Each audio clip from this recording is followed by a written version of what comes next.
Call to order of the Watertown City Council. Please rise while Hank Rosso leads us in prayer. In keeping in theme with the Space Center, let's look to heaven. Thank you, dear God. What a wonderful, loving Father you are. And we thank you for this precious gift you've given us, this community of Watertown. Lord, we take so much for granted, everything from those who keep our streets clear from snow and all the other services that are provided. And we thank you as we pause for this time now. Thank you, O God, for those who keep their protection over us. Lord, the police officers in the cold, dark nights don't think of themselves, but think of us. We pray that you would keep them safe and in your care, as well as their loved ones, O God. And we thank you, Lord, for the Watertown Fire Rescue personnel. What a blessing they are, too, Lord. It's so great to have them here tonight. We thank you for their commitment and their selflessness, and we ask your hand of protection over them and their families. We thank you, O God, for that which we have in unity here, our love for the community. And Lord, even though we are different in opinions, we are of like-mindedness as we consider that we're here for the betterment of this place that we call home. And we thank you for all these things, for it's in Jesus' name we pray. Amen. Pledge of allegiance. I pledge allegiance to the flag of the United States of America and to the republic for which it stands, one nation, under God, indivisible, with liberty and justice for all. Finance Officer Bob Zine, would you please call the roll? Thank you. Bueller? Here. Danforth? Here. Helene? Here. Paulson? Here. Shuddy? Here. Tupper? Here. Billhauer? Here. Thank you. Quorum established. With that, the chair will entertain a motion for the approval of consent agenda with one change. Item L will be taken off of consent and placed second on the regular agenda. With that said, the chair will entertain a motion for the approval. Moved by Councilman Bueller, seconded by Councilman Shuddy. Councilman Billhauer. I would like to recuse myself from the consent agenda. I've got a conflict on several of them, so I'll just recuse myself from the entire consent agenda. Thank you very much, Councilman. Any further comments on that? Seeing none, all those in favor of approving the consent agenda, please say aye. Aye. Any opposed, say nay. Motion carries. We are now have a section for public comments. If anyone is here to speak about something that is not on the agenda for tonight, now is your time to do so. I don't see anyone here to speak, so we'll move on to the approval of the agenda. We do have one note on the regular agenda. Item H is going to have a slight change. I want to specify that we're going to have a senior planner position to the amount of $68,910.40. Is that correct, Kristen? Thank you very much. That will just be a change. We just wanted to clarify that so we didn't have to make a special motion when item H actually came up. So we just wanted to specify that amount. Other than that, nothing really changes too much. Chair will entertain motion for the approval of the agenda. Moved by Councilman Tupper, seconded by Councilman Paulson. All those in favor, please say aye. Aye. Any opposed, nay. Motion carries. Item A on tonight's agenda is a presentation from the South Dakota Fire Instructor Society to Lieutenant Chris Noldner from the Watertown Fire Rescue and as being the 2022 South Dakota Fire Instructor of the Year. To explain what is going on and what a great award this is, we will go to our Fire Chief, Don Rowland. Not yet. How about now? Yes. Thank you, Mayor. Mayor and members of City Council, I'd like to take this time to honor one of our fellow brothers at Watertown Fire Rescue. Like Mayor alluded to, the South Dakota Fire Instructor Society picked Lieutenant Chris Noldner for this wonderful award, the South Dakota Fire Instructor of the Year award. He was nominated by his peers from the South Dakota Fire Marshal's Office as well. A little background about Lieutenant Noldner. He started in 2001 in August, I believe, roughly over 20 years ago. He became a lieutenant in 2011, and he's been a training officer for our department for 10 plus years already. The wonderful thing about Chris is he just goes about his day-to-day business when it comes to doing training with our staff. He's been doing this on a regular basis for such a long time that it becomes just normal functions for him. And, we are so proud to have him on as one of our staff members to do that each day, just at our department. Now, not only does he do it at Watertown Fire Rescue, but he's also a regional instructor here in the northeast part of the state, as well as the state of South Dakota. And like I said, his peers are the ones that asked him or nominated him for this prestigious award. And the one thing that's really interesting is, not always do we get these type of awards in the Watertown area. So he is the first recipient of the South Dakota Fire Instructor of the Year Award for Watertown Fire Rescue. So we're pretty proud that he's been able to get that. So I guess with that, I'd like to just give him once we come up here, do a picture, Mayor, with you and City Manager I think a picture would be nice, but if Lieutenant Nolder would like to come up, I don't know if you feel comfortable, but I'd like to hear from you to hear what this award means to you and to all of the people that you serve with. I'm comfortable speaking. He's an instructor. Okay, class. No. No, I'm very humbled to receive this because this is picked from my peers across the state. So I was very honored when Deputy Mosier called me and said that I was elected or selected for it. Kind of looking back, when I got into instructing, it was for our department, but since then, pretty much every volunteer fire department in Northeast South Dakota I've had dealings with, which helps us as a city. We've called in a lot of the volunteers over the years to help us on large events, or we've helped them out on large events in their communities. So it's been great for us. As an instructor, you learn better. It's better than just being the person getting the information. So it's been quite an honor to be received for this. And I've been asked to teach again at the State Fire School, so we're pretty excited about that. And my family puts up with a lot. I got my wife and son here today, so they put up with me traveling a lot to do it. But it's really been a fun thing, and I'm truly honored to have that award. Do we want to hear from your son?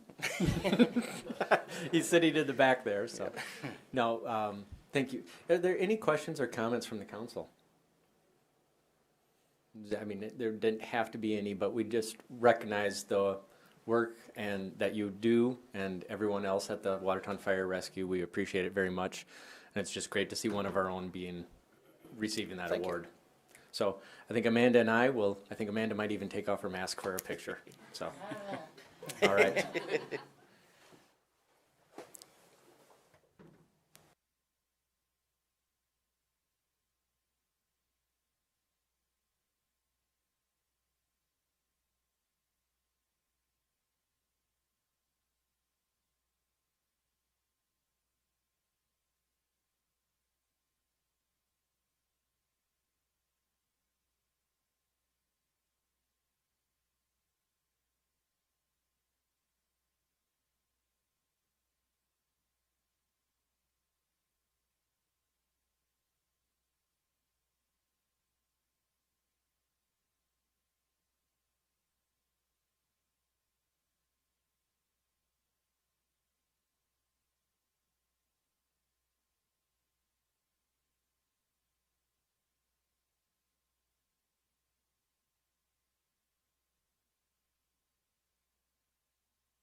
So, next item on the agenda, can I call it L or do I have to call it B? Okay. We are gonna call it L. An approval of the purchase agreement from Sanitation Projects Incorporated for 2 solid waste collection trucks. We will go to our solid waste manager, Mike Berger, for information. Good evening. Yes, in the solid waste division, we have a fleet of automated collection trucks. It's 8 trucks. 5 of those trucks are relatively new. We replace them on a 6-year rotation, and then we retain 3 older used trucks for backup trucks. So this year we're replacing 2 trucks. We requested purchase agreements. We got 3 purchase agreements on 3 different trucks from 2 different vendors, and then we're trading in 2 trucks. And so then the range of prices that we received for the 2 trucks, less trade-in value, was from the low price of $580,610, which is before you tonight, from Sanitation Products, to a high of $612,968. So the cost of these two trucks is a total of $28,610 over budget, or $14,304 per truck. We had budgeted $552,000. That budget was submitted on June 1st, and at that time those prices were still, we were still going to meet budget based on quotes. So, but these are the actual bids with based on Sourcewell bid prices. All right, thank you very much. I will open up a public hearing on this. Is there anyone to speak about it? Seeing none, close it, open it up for council action to approve the purchase. Moved by Councilman Danforth, seconded by Councilman Paulson. Any comments on this, or comments or questions? Councilman Paulson. Thank you, Mayor. Mike, I guess I just have one question on the trade-in values. Mm-hmm. Of the two that you're trading in, is it typical just to see a standard $10,000? You know, there's been many years where we've got nothing. They don't want the trucks because they're so worn, and I know we've had trade-in value as low as $2,250 on these trucks. But then at times, if a new vendor wants in, you see higher prices. So their price was lower with that trade-in value, but that's probably average. Councilman Bueller. Thank you, Mayor. Quick question, Mike. Does the rigging go with that? Does that come along with the new chassis?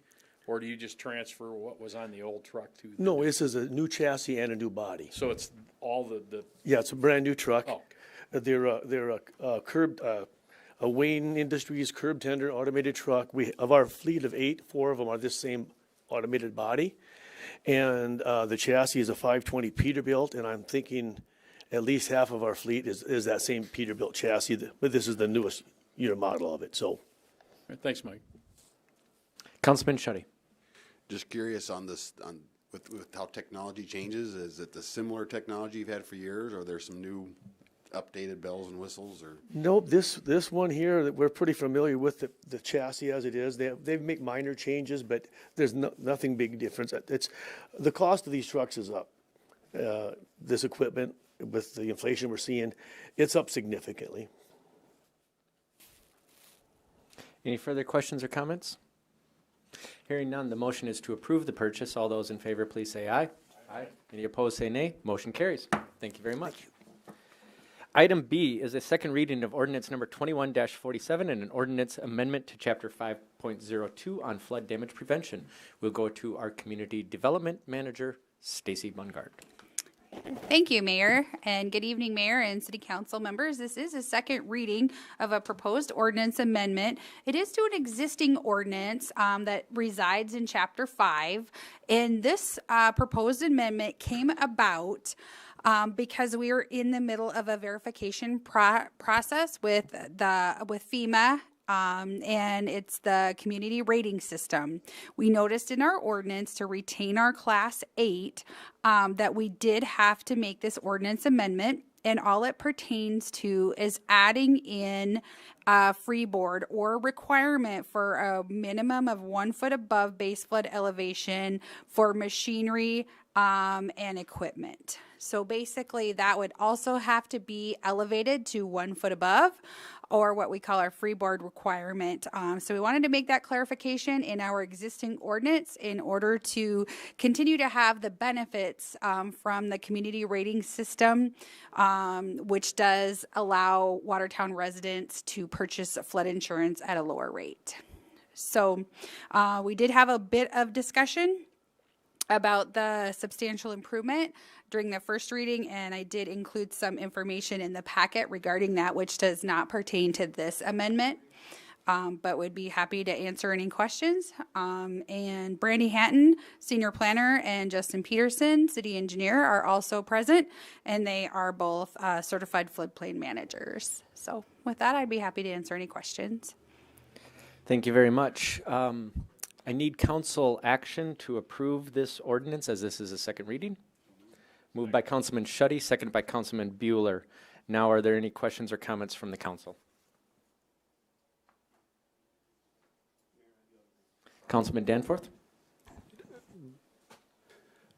if passed, are we allowed at the Board of Adjustments level or council level to make any variances? The Board of Adjustment does hear variances for this. It is something that we would need to meet a specific criteria, and it's something it's not encouraged unless the criteria is met. And then if a variance is granted, then we would need to notify FEMA, and then they keep record of that and the reason why.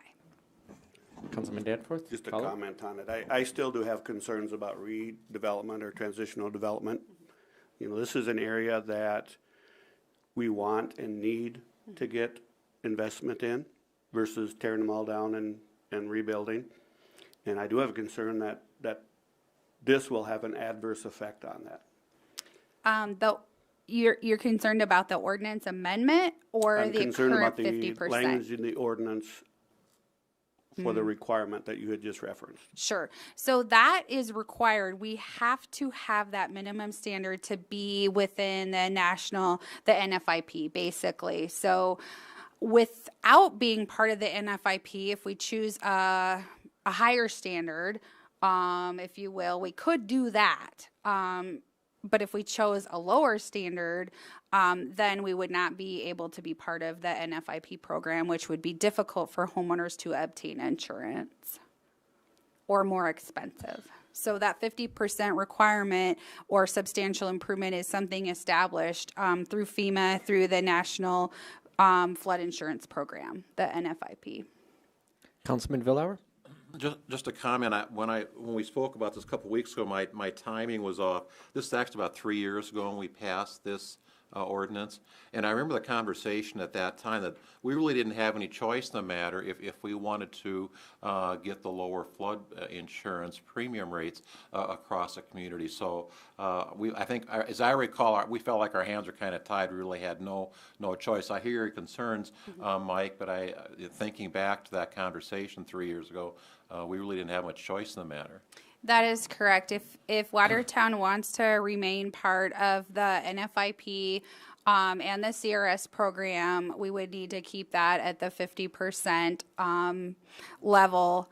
If we make changes to that, then I'm not sure we would be a participating member, and it could cost a lot more for flood insurance, or it could be unobtainable for some Watertown residents. So I understand the concerns. There are other methods that we could work on as a city for some of these improvements. May look like the city could potentially buy some of these and then work with FEMA on that and elevate that type of thing. But by and large, to remain in the program, we would have to comply with the 50% rule, which is a substantial improvement rule. Thank you. Councilman Bueller? Thank you, Mayor. Stacy, we would still have an option. I mean, to Mike's point, we would still have an option for a variance, correct? That is correct, Yeah. yes. So there'd be some protection under the guise of the Board of Adjustments. Yes, Okay. yes. The Board of Adjustment would be able to take a look at that, and we would review that carefully. We do have to send that into FEMA, and I think that they look at things pretty carefully. But yes, there is that option. Thank you. You're welcome. Any further questions or comments? Hearing none, the motion is to approve the ordinance amendment. All those in favor, please say aye. Aye. Any opposed? Motion carries. Item C is a first reading of ordinance number 22-01, an amendment to the subdivision procedure. We'll go back to our community development manager, Stacy Bungard. Thank you, Mr. Mayor. So this is an ordinance amendment to our subdivision procedure, and it basically affects the concept plan and a little bit the preliminary plan. And what the goal here is, we found a few inconsistencies. This was something that was recently updated about a year ago. So most of it's just some housekeeping items to make sure things read smoother and are a little easier for our customers owners and applicants to follow. The Plan Commission did vote to recommend approval of the ordinance amendments, but they wanted to leave the drainage purview under the major changes. And the reason for that would be for public notification. So let's say, for instance, someone submits a concept plan and they change the location of the drainage. So surrounding property owners are notified. It's public. People can come and comment. If the drainage pond was changed to be in someone's backyard where it wasn't before, they wanted that public notification aspect so the public could track that. So they did recommend approval with that one change, which is shown in your packet as Ordinance 22-01 as amended by Plan Commission. Thank you.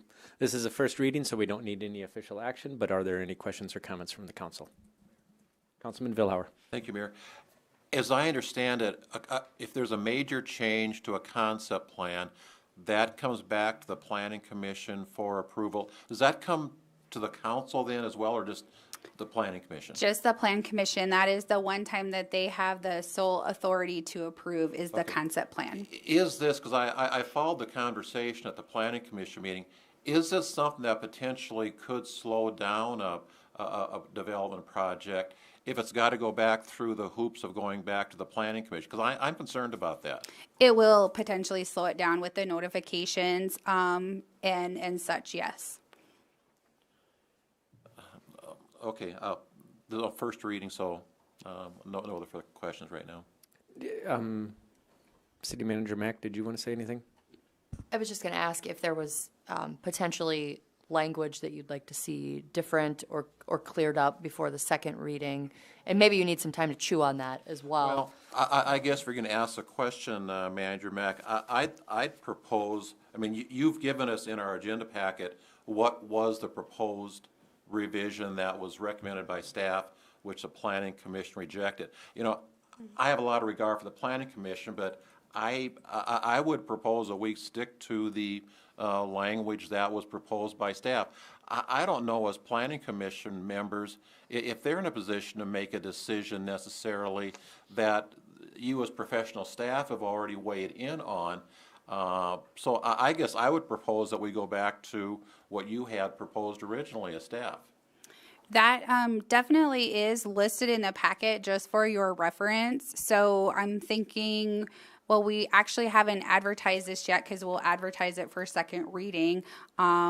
So I think both of them are here. So for your perusal and for your decision at second reading. Councilman Vilhauer, would you suggest that we choose one or the other as far as like bringing it back for the second reading? Bringing two different proposals back for a second reading doesn't seem to make sense. I mean, to me, my proposal would be to bring back in the second reading the language that was suggested by staff.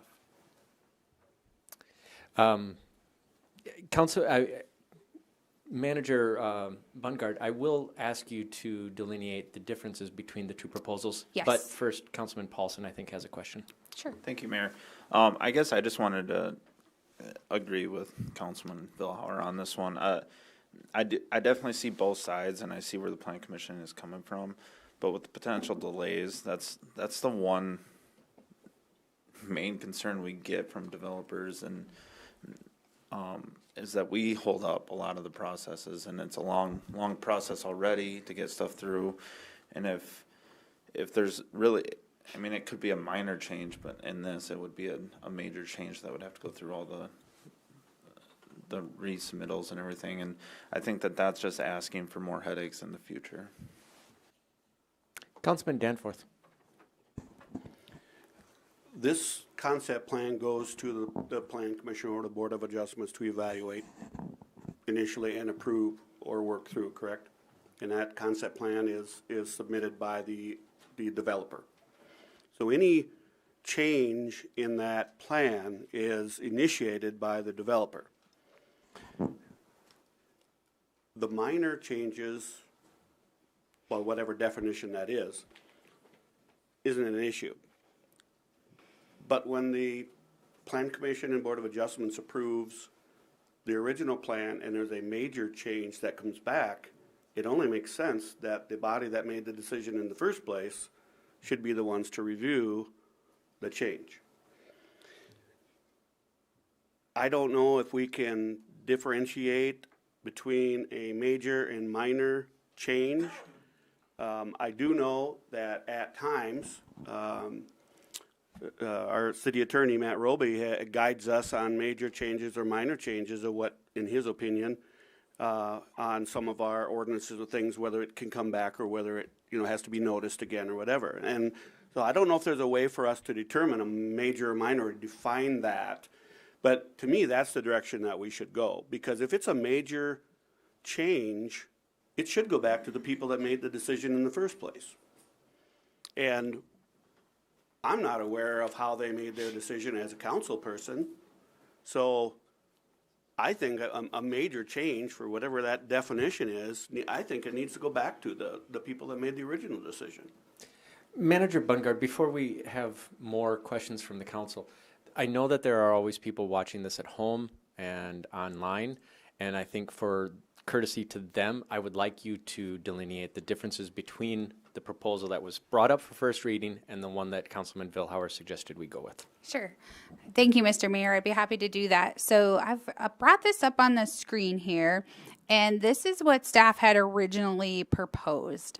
This is the effective period of concept plan / amendment. So in this ordinance, we do differentiate between minor changes and major changes. Minor changes are looked at and reviewed administratively and can be approved administratively. Major changes would need to follow the concept plan approval that is laid out in another section of the ordinance, meaning it would need to go back to that original approving body, the Plan Commission.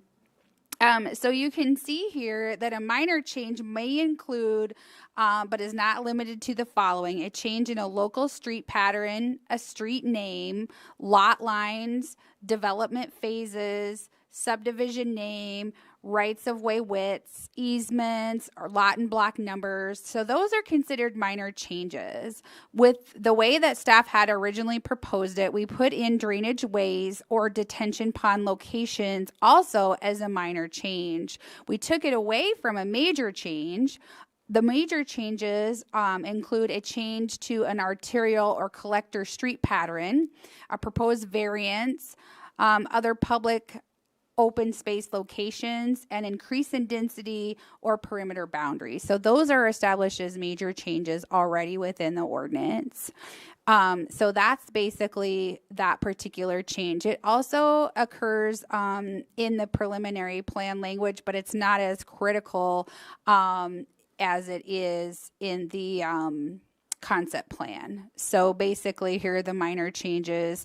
Again, the same language, but the preliminary plan is approved by staff. That's where we're looking at all of the more detailed engineering information. So it's the concept plan really that it was where we were having the discussion at the Plan Commission. Are there any questions on the staff version? And then we can go right into what the Plan Commission approved. I think we can open it up for questions. Councilman Paulson, did you still have a question? Yes, thank you, Mayor.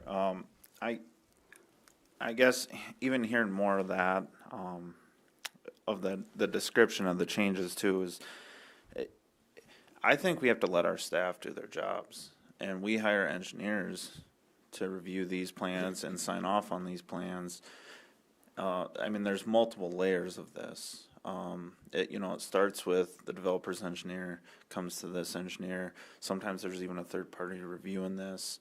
And that's where I think our planning department and our engineering department have a good grasp on what is required and what a major change would be. A lot of times we're seeing drainage. If there's a change in drainage, that usually comes with easements. And so that would fall under the major change, and that would have to come through a replat, usually. And that's where I think, let's not make this more complicated than it is. Let's trust our staff to do their job. Councilman Vilhauer. Let me ask this of Stacy, if I could. From staff's perspective, or Justin or Brandy sitting here, from staff's perspective, do you want the protection? I mean, there's some legal risk obviously involved here. Would making the change give you more legal protection, or is it just making your jobs harder by having to go back through the process again?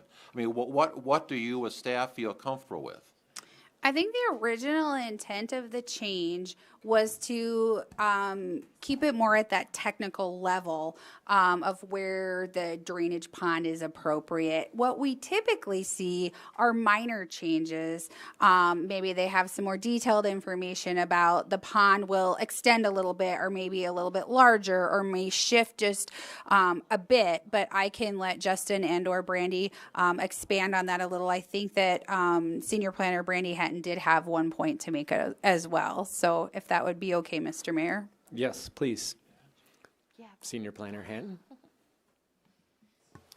Thank you. So really, when staff proposed the ordinance amendment as how it was brought to Plan Commission, it really was because the Plan Commission isn't looking at the technical hydraulic analysis of what the drainage is doing, what the detention pond, where it's located. So it really could hold up the process if once the concept plan is approved by Plan Commission, then the preliminary plan is staff approved. So then once we're getting the hydraulic analysis and something would change, when you're looking at it in more depth, then it could potentially have to go back to the Plan Commission when they're not looking at that. Thank you. Any further questions, comments? I guess Chair would like council to give some direction as to which one of these proposals we bring back for the second reading. I would say option 1 would be the one that was originally brought. Option 2 would be the plan that Councilman Vilhauer and the staff, or Councilman Vilhauer brought up, which is the staff's original proposal. So where is council on this? Councilman Beeler, did you have something to say? Yes, thanks, Mayor. I have a question. Help me out with this. Street widths. Who makes the final decision on the width of the street? I can help you with that, and then I may ask Justin Peterson, but I believe that is the engineering design standards. Okay. All right. In a PUD, for example, if the request is for a narrow street, that's already approved by the Planning Commission for that street width. Does the staff have the option then to agree to a different street width if they wanted to? Usually we see those types of requests coming through with a planned unit development. And that's something that staff would make a recommendation on based on the information that was provided if the city engineer feels that it would be safe and adequate. All right. Thank you. You're welcome. Thank you. Any further? Councilman Danforth? What I'd just like to say is, again, I go back to it, and I think what was read to us and what Councilman Vilhauer is referring to, I think that does a reasonable job of defining a major change, minor change, and when it would go back to the Plan Commission or Board of Adjustments. I've sat on that, as Bruce has as well, for a number of years, and when it comes to issues like drainage or other items that you had referenced, almost in every case we defer to staff on those things anyway. So I would agree that to make sure that we keep the process going in an effective and efficient manner as we can, I like the language that was initially proposed versus the second one. Councilman Beeler? Yes, I agree with Mike on that. I think when it comes back for a second reading, we would like to see the original proposal from staff. Okay. Thank you very much. Thank you very much. All right. Item D is an approval of revocable curb space reservation permit to Charles Cameron on behalf of Computer Dan's. This is going to have a little bit of a background, as this reserved parking spaces downtown has been brought up multiple times before council, and last time, if anyone has been paying attention, last time this came up, the council was basically gave staff the request to come back with a proposal. And for a little bit of background, we are first going to go to our city attorney, Matt Roby. Thank you, Mayor. As the mayor mentioned, this kind of has become a topic of interest over the last couple of years. It started with the COVID-19 pandemic, where businesses desired to have some parking spaces reserved in front of their business for curbside pickup and the like. Our ordinance has always had the ability to, carved out the ability to reserve curb space, but again, it's just kind of taken on this new life here the last couple of years. So the council had asked with these two pending applications that we kind of try to take a look quickly at what might be a long-term solution to this. And for a couple of reasons, we're going to essentially delay, not delay, we're going to work quickly, but it's not going to be ready for a few months. And one of those reasons is COVID-19 still exists, so they're going to consider approving these two applications today because COVID-19 is still a thing. And two, it's a more nuanced issue than maybe a couple weeks work can solve. And so we're going to diligently work to bring forward a solution, long-term solution to the curb space reserved ordinance. And but until then, we thought it wouldn't make sense to stymie the current applicants. And so that's why these two applicants have been put on the agenda for today. But as you'll see, the expiration date on these two applicants is September of this year. And so the staff, between now and then, will again work on a solution, and we won't be accepting new applications until after September 1st of this year. Thank you very much. That is the background. For more information on this specific request, we'll go to our city engineer, Justin Peterson. So the first one, thank you, Mayor. The first permit is for Computer Dan's, which is on 3rd Street, South Broadway, which is right here. He's requesting one space to allow pickup and delivery for his customers, and it will expire September 1st. Thank you very much. Is there anyone else who would like to speak on this? Hearing none, Chair will entertain a motion to approve this permit. Moved by Councilman Tupper, seconded by Councilman Schutte. Any questions or comments on this? Councilman Tupper. Question for Attorney Roby. Now, the other ones that we have in place right now, do they expire on September 1st also? They all have a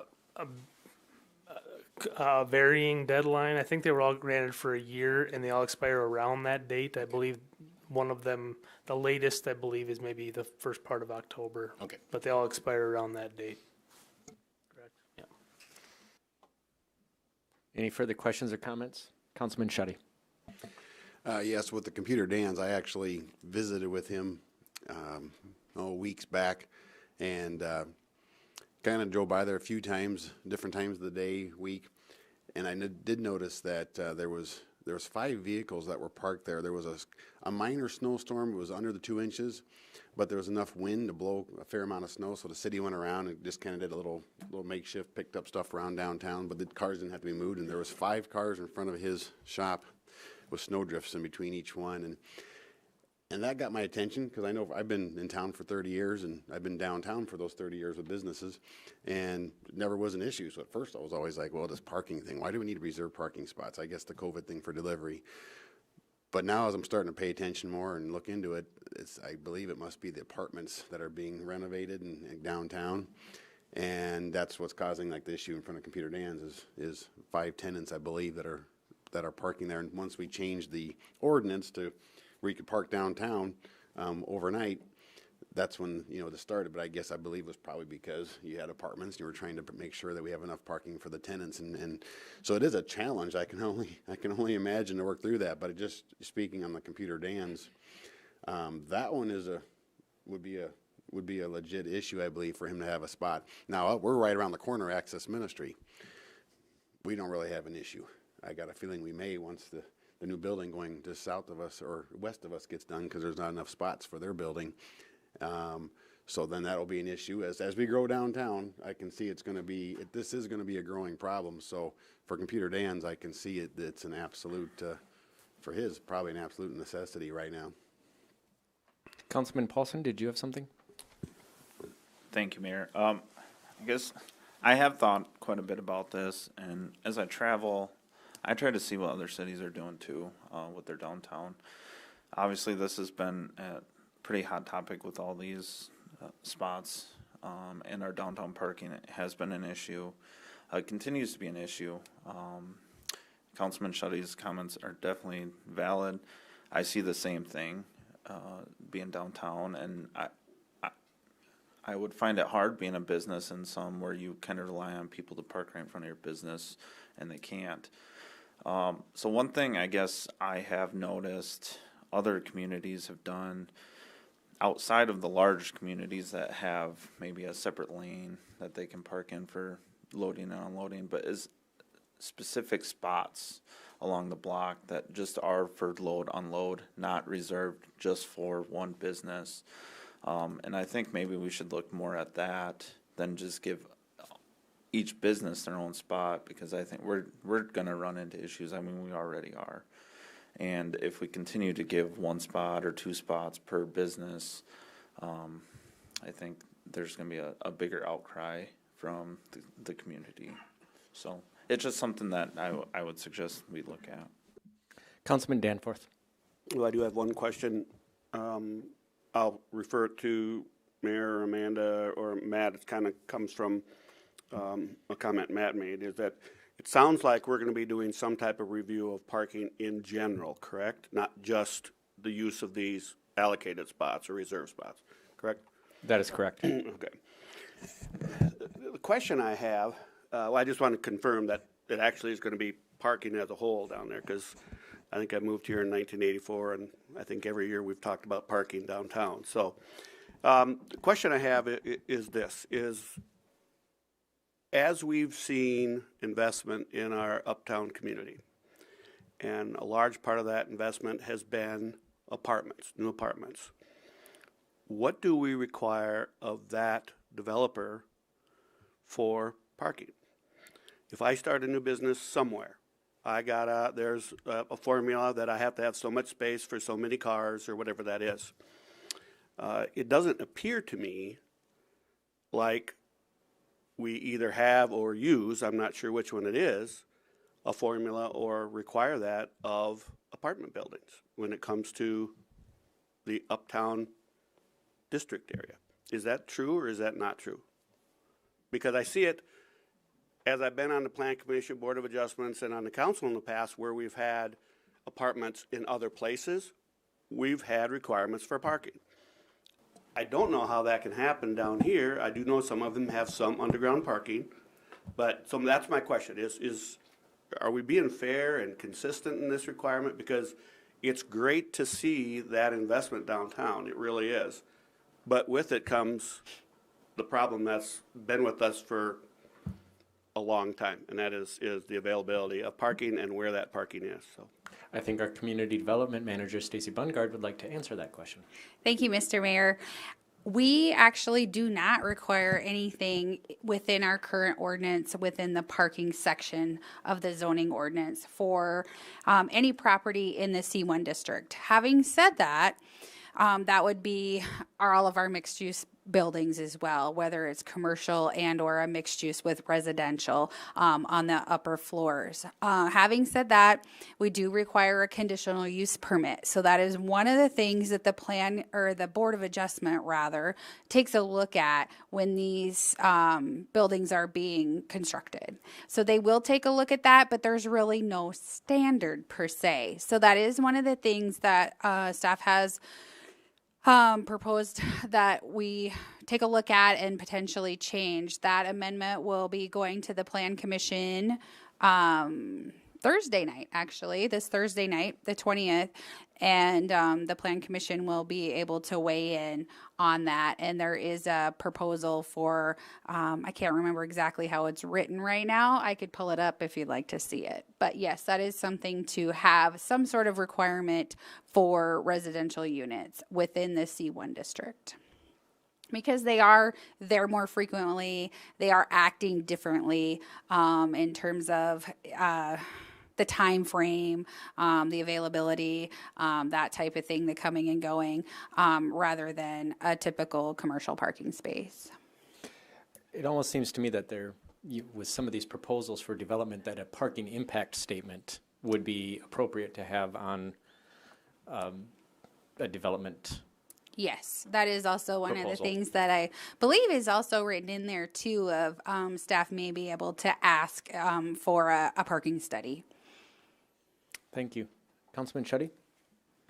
Yeah, and that'll, of course, this will be for another subject, I'm sure, another topic to make sure we do better in that area or grow with the demand that's happening downtown. I like the fact that it's temporary on this parking, like for Computer Dan's we're talking about right now, because I'm not a big fan either, as well as having all. I would not like to see every business downtown have its own personal spot. That said, is there a can it be during business hours, or is that spot, can you not, just using that as an example, when they're closed and someone wants to go to Harry's, and that might be a half a block away, but they can't, let's say if they're really busy that night and they got to park there, but they can't park in that spot, but yet Computer Dan's is closed, how is it written? I guess maybe I didn't look close enough. Is it during hours of service, or is it the whole 24 hours a day, 7 days a week? City Manager Mack will say something. Justin or Stacy can jump in if I'm incorrect, but we don't actually enforce these spots. So they, if someone parks there during business hours that isn't utilizing that business, that's on them. If they park there during after hours, that's on them as well, because it is still a public right of way, and so that's kind of how we're trying to help without limiting the public's general access to their streets. And also, I would like to say, I sat in on this meeting. This is an example of where one possible idea for a solution presented a problem, because let's say with the two applications that we have tonight, Computer Dan's business hours are different than Empire Pizza's business hours. So how can you even specify what's business hours?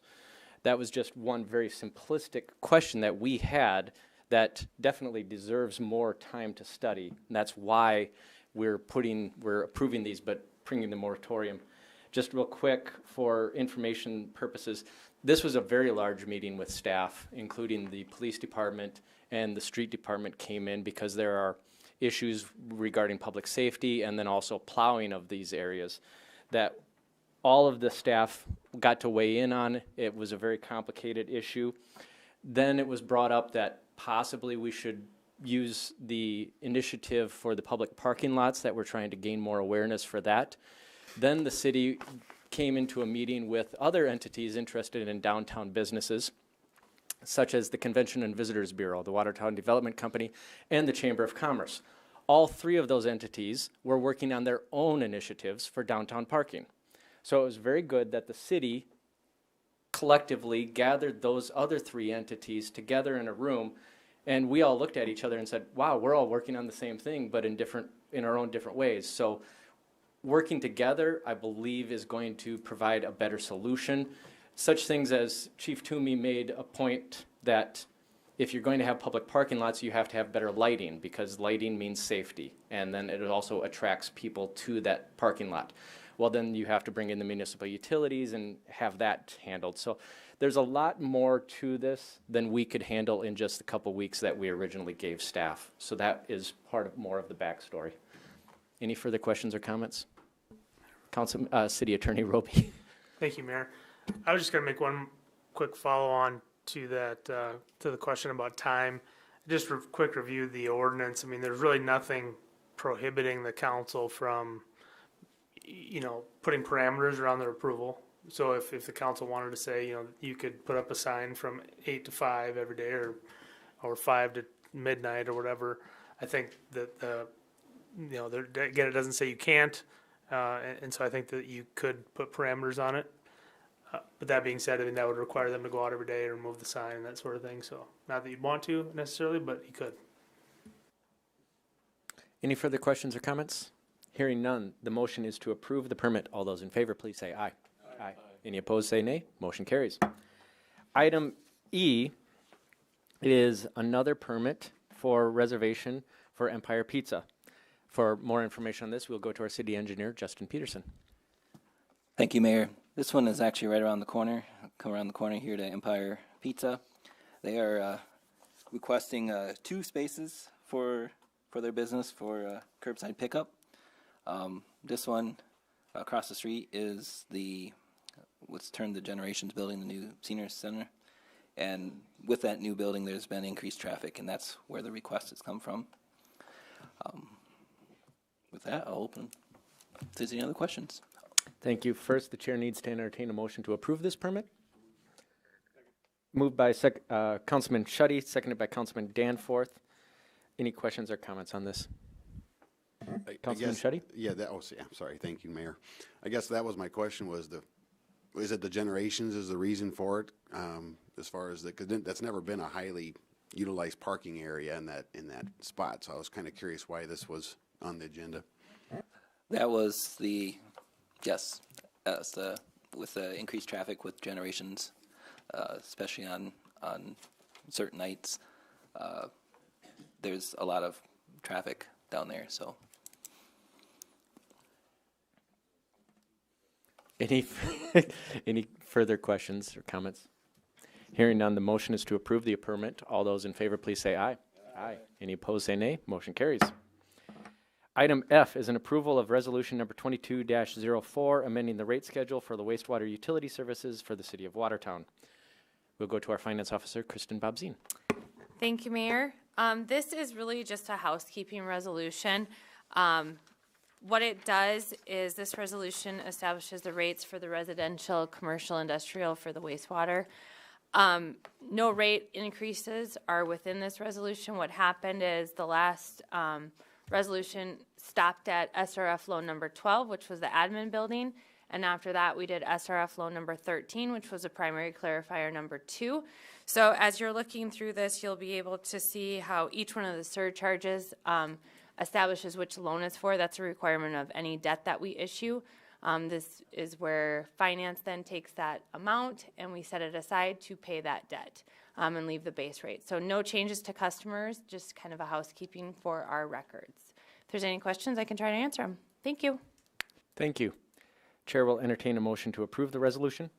Moved by Councilman Vilhauer, seconded by Councilman Bueller, was it? No? Okay. I talked him into it.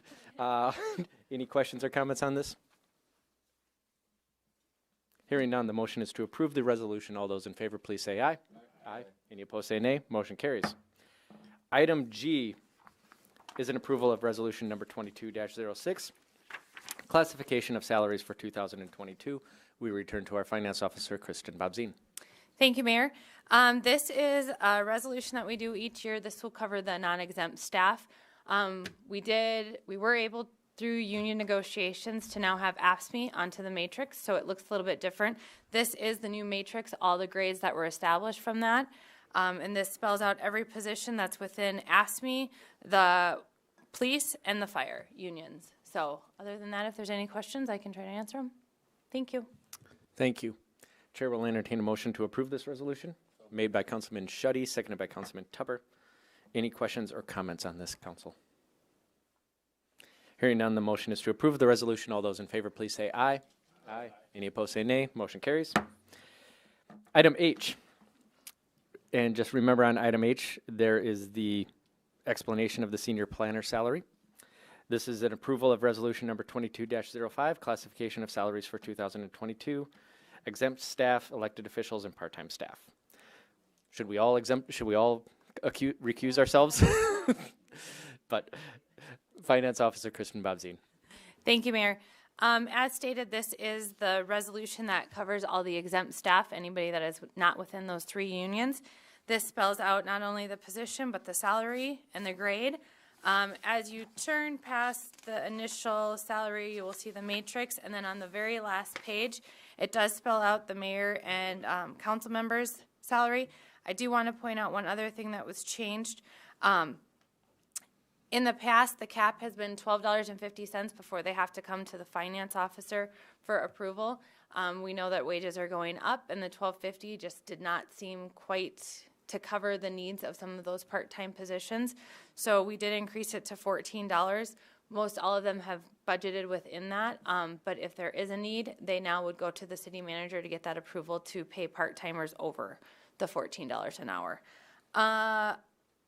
Other than that, I don't think there was any other changes to the exempt resolution. I can try to answer any questions if there is any. Thank you. Thank you. Chair needs to entertain a motion to approve the resolution. Made by Councilman Tupper, seconded by Councilman Danforth.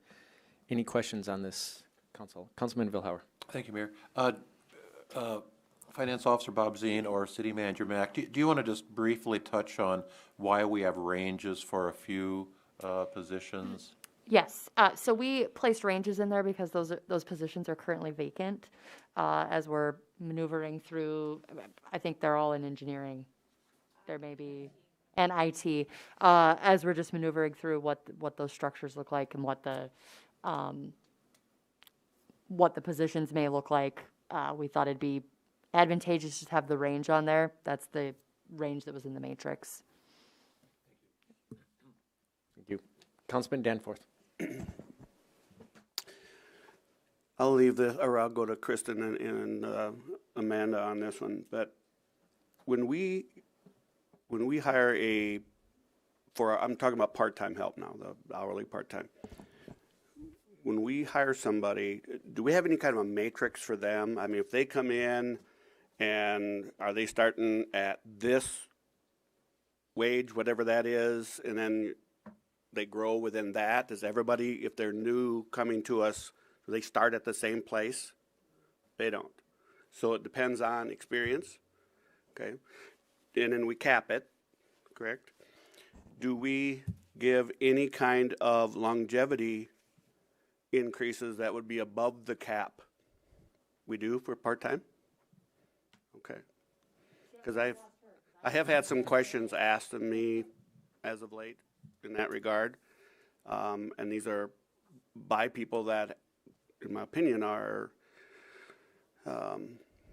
bringing to the table a skill, truly a skill set that they've been trained in or have experience with. So, and actually been here with the city for a long time. So that's why I asked those questions. So thank you very much. Finance Officer Bob Zine, would you like to comment? Thank you, Mayor. I'll just give a little bit more background on the part-timer. So that the range that you see is the minimum wage and then kind of a cap to essentially bring anybody in. If you would want to bring anybody in at higher than $14, you would have to get that approval. A lot of times it depends on the position that you're requesting. But no, we do have a number of part-time staff that is over the past cap of $12.50, and we do have some that are currently over the $14. That's kind of a conversation between the department, and it used to be the finance officer, now it'll be the city manager. During the budget process, if it's not a significant change and it's just a raise, it's 25 cents, 50 cents. But no, we do continue past that point we have a lot of our seasonal staff in Park and Rec, a lot of our lawn maintenance crew. They come back every year. They're a savings to not have to train them every time to do those jobs. We also have part-time E911 staff. They require a lot of certification to be able to answer those. They are paid at a higher rate than the 14.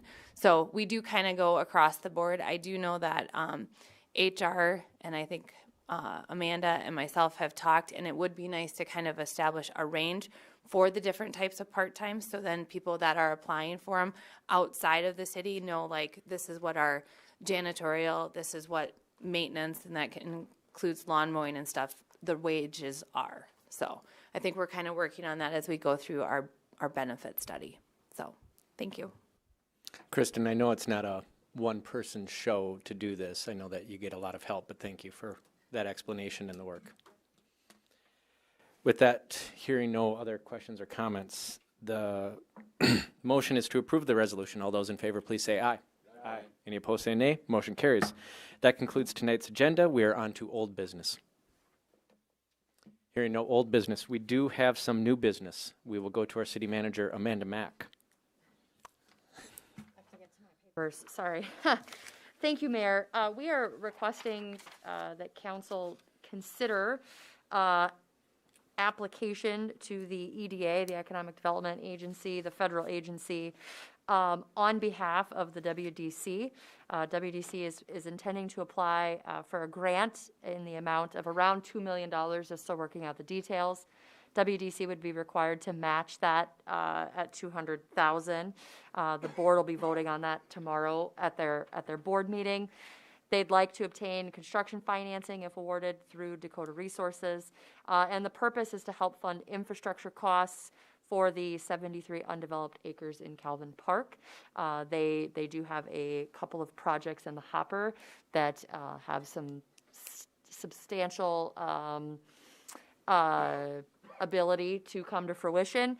But it is the city is required to be the applicant. So we're asking for authorization to serve as the applicant as a pass-through to the WDC.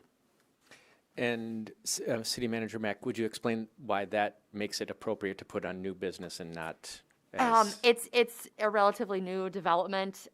We had a meeting maybe Friday with them, and we, at the time, were not aware that the city needed formal action in order to, for them to move forward with the application, and it is due on January 31st. But our City Attorney, Matt Roby, assures us that this is completely legal.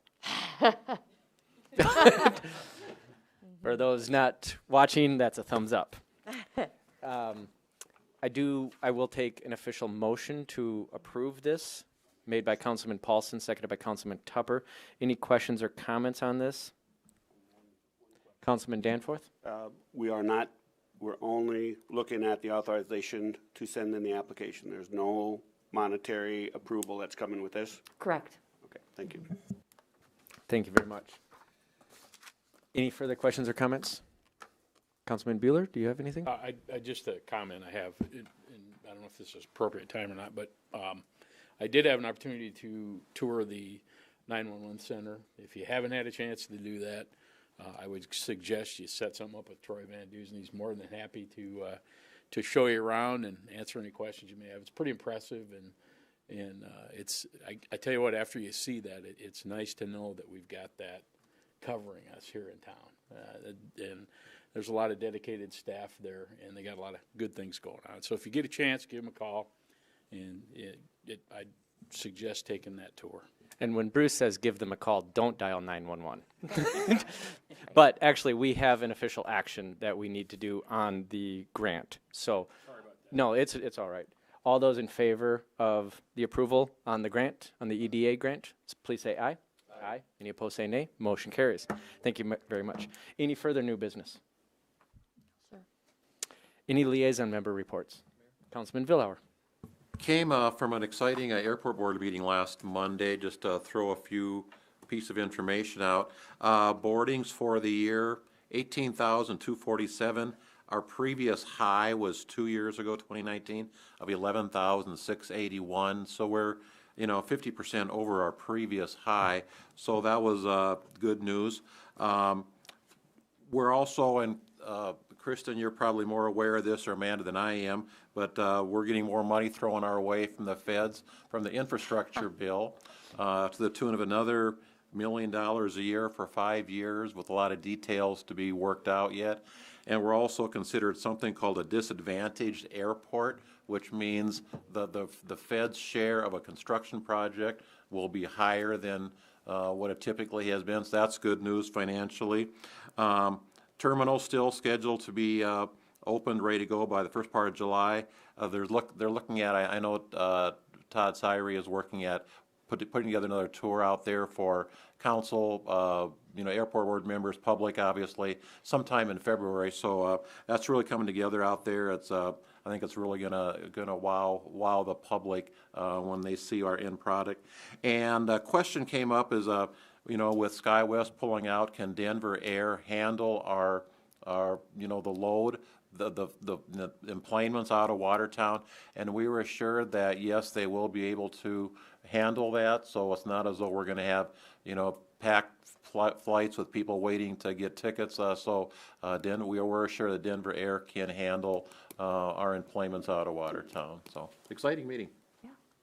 Any other liaison member reports? or sorry, announcements.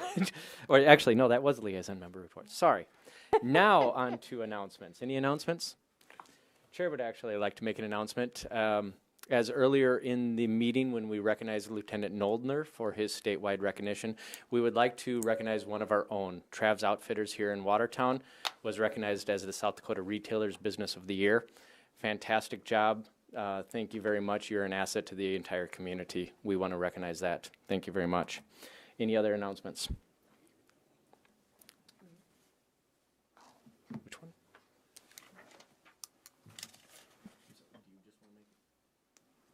Councilman Tupper, sorry. Yeah, just a announcement for the senior center. They are having an open house on the 26th, kind of their grand opening. So everybody is invited to attend. Things are going great for them over there, and they'd like to have everybody attend. So thank you. Thank you very much, Councilman Tupper. And that's from 11 a.m. till 4 p.m. on the January 26th. Thank you for mentioning that. Sorry, I messed that up. City Manager Mack. I just have a reminder. I did send an email out today. If you are planning to attend the Watertown Day at the Capitol on February 16th, sponsored by the Chamber, if you have not already registered, to please let me know, and Lindsay and I will get you, Lindsay, not me, we'll get you registered and signed up for that. So we'll leave that morning and come back that night. Thank you. Any further announcements? There is no reason to go into executive session, so the chair will entertain a motion to adjourn. Made by Councilman Tupper, seconded by Councilman Schutte. All those in favor, please say aye. Aye. Any opposed, say nay. Motion carries. Good night, Watertown.